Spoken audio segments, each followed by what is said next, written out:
किसी ने लिखा था कम अज कम अपनी तरतीब तो दुरुस्त कर लें। यानी कि बगावत वाले केस साइफर केस के अंदर 10 साल की सजा, जबकि तहाइफ लेने पर 14 साल की सजा सुना दी गई। मुल्की तारीख के अंदर इलेक्शन से कबल सियासतदानों के खिलाफ ऐसे फैसले आना एक मामूल की बात है। ये सिलसिला तकरीबन 1958 में हुसैन शहीद सरवर्दी से शुरू हुआ और आज तक जारी है। 2018 के इलेक्शन के अंदर नवाज शरीफ साहब और उनकी साहबजादी जेल के अंदर मौजूद थी, तो इस दफा इमरान खान साहब और उनकी अहलिया के खिलाफ फैसले सुनाए जा रहे हैं। आज हम बात करने वाले हैं इन्हीं फैसलों के कानूनी पहलू की जानब। हम सियासी पहलू को डिस्कस नहीं करेंगे क्योंकि वो तो मुल्क के सामने मौजूद हैं, लेकिन हम ये देखेंगे कि आखिर ऐसे क्या क्या कानूनी शगाफ इन केसेस के अंदर मौजूद थे। सबसे पहले तो हम ये देखेंगे कि साइफर होता क्या है।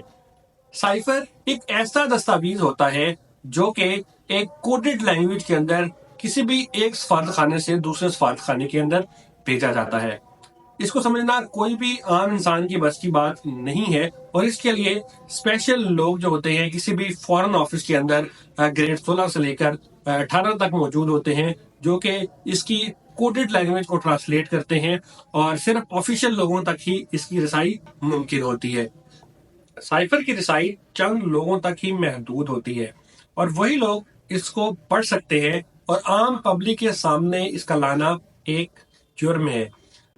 इमरान खान साहब के ऊपर भी यही इल्जाम लगाया गया कि उन्होंने इस साइफर को, जो कि एनकोडेड डॉक्यूमेंट था, जो कि एक सीक्रेट डॉक्यूमेंट था स्टेट का, उसको आपने अवाम के सामने लहराया और अवाम के सामने पब्लिक कर दिया। इस तरीके से आपने उसकी हिफाजत नहीं की और अभी तक मालूम नहीं है कि वो साइफर आखिर है कहाँ पर। एक बड़ा कानूनी नुक्ता साइफर केस के अंदर ये उठाया जाता है कि ये एक ऐसा कानून है जिसको एकदम से 2023 के अंदर अपडेट कर दिया गया। मतलब इसके ऊपर एक नई कानून साजी कर दी गई। इस केस को दायर करने से पहले ये केस सीक्रेट एक्ट के तहत जो है वो दायर होना था, जो कि 1923 का कानून मौजूद था, जिसके ऊपर इसको 2023 के अंदर एक दफा दोबारा से अमेंड किया गया और उसके बाद इस केस को दायर किया गया और इसके ऊपर फैसला सुनाया जाना था। दूसरा इसके अंदर सबसे बड़ा मसला ये था कि इसके अंदर एक स्पेशल जज को अपॉइंट कर दिया गया, और पीटीआई की जानब से, तहरीक इंसाफ की जानब से, इमरान खान साहब की जानब से और उनके मुकल्ला की जानब से बार बार ये सवाल उठाया गया कि जी ये जज साहब जो हैं ये हमारी तरफ बायस्ड हैं और इनको चेंज किया जाना चाहिए। तो इमरान खान साहब के पास ऐसा कोई कानूनी राइट मौजूद नहीं था कि जो इस केस को इस जज साहब के खिलाफ जो है कोई भी अदम एतमाद की एप्लीकेशन को दे सकें या इसको ट्रांसफर करवा कर कोई ना कोई और जज अपॉइंट करवा सकें। तो ये एक बहुत बड़ा जो है वो कानूनी नुक्ता था। तीसरा सबसे बड़ा मसला ये था कि इसका ट्रायल जेल के अंदर हो रहा था और इन कैमरा हो रहा था, जिसके ऊपर किसी को कोई रसाई हासिल नहीं थी कि आखिर वहां पर हो क्या रहा है, वहां पर क्या मामलात हैं और किस तरीके से इंसाफ की धज्जियां उड़ाई जा रही हैं।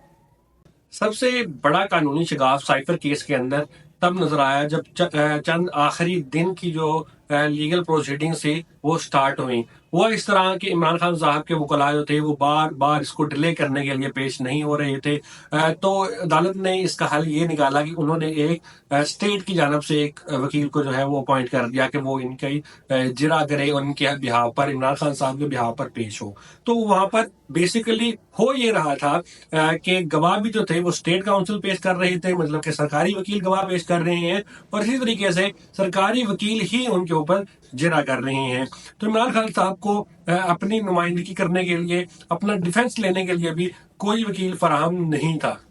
इस हवाले से तहरीक इंसाफ के वकला बार बार आवाज उठाते रहे कि हम तो अदालत के अंदर मौजूद थे। तकरीबन 8 वकील जो थे इमरान खान साहब की अदालत के अंदर मौजूद थे, जिनके बावजूद सरकारी वकील साहब तकरीबन 8 घंटे से 12 घंटे तक जो है वो लगातार इसकी प्रोसीडिंग को चलाते रहे। रात को 10 बजे तक, 12 बजे तक लगातार जो है वो इसकी प्रोसीडिंग्स चलती रही, वो जिरा करते रहे और इसी वाले से अगले दिन ही सुबह 9 बजे इसका फैसला सुना दिया गया। تو ان حالات کے اندر ایسا کوئی بھی فیصلہ جو کہ آرٹیکل 10A کی خلاف ورزی میں ہوگا، یعنی کہ رائٹ ٹو فیئر ٹرائل کے اندر ہوگا، وہ میرے خیال کے اندر کسی بھی سپیریئر کورٹ کے اندر جاتے ہی اڑا دیا جائے گا، اس کو نل اینڈ وائڈ قرار دیا جائے گا، کیونکہ اس کے اندر فنڈامنٹل رائٹ جو کہ ڈیفنس کاؤنسل ہے وہ اپوائنٹ کرنے نہیں دیا گیا۔ اسی بیس کے اوپر ہی میرا خیال ہے یہ کیس چل نہیں سکے گا۔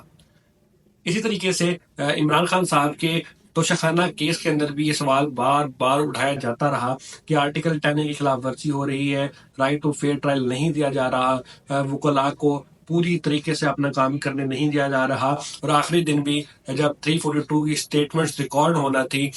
تب بھی وکلاء کو اجازت نہیں دی گئی۔ بار بار تقریباً 25 سے 28 سوال جو تھے ان کا جواب دینا تھا عمران خان صاحب کو تحریری طور کے اوپر، تو اس کے لیے صرف کبھی 15 منٹ دیے جاتے، پھر 20 منٹ دیے جاتے، تو اس طریقے سے ان کو بار بار ٹارچر کیا جاتا رہا۔ حالانکہ عام طور کے اوپر یہ ہوتا ہے